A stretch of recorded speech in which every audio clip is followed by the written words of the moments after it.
I-EFF ithi ofisa ukusebenzisana nayo kufanele avume imigomo yayo eyisikhombisa eyibiza nge-7 cardinal pillars. Amongst our cardinal pillars is expropriation of land without compensation for equal redistribution. We should start the discussion of removing the stem from the national anthem of South Africa.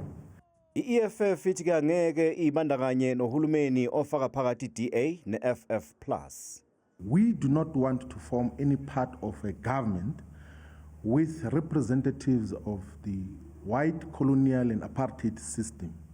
And we think now that through fair observation and what got to happen with the Democratic Alliance and all these minority white parties, they represent that agenda. That is why the beneficiaries of the white capitalist and apartheid colonial establishment exclusively funded the Democratic Alliance and all these puppet parties.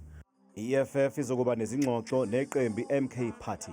We will, of course, have an independent engagement with MK to constitute government in KwaZulu-Natal. Our view is that MK should lead the government of KwaZulu-Natal because they had the highest number of people who voted for them in the province. uShibambu uthi ukusebenza ne-ANC angeke kushabalalise i-EFF kepha ke kuzoyiqinisa kakhulu.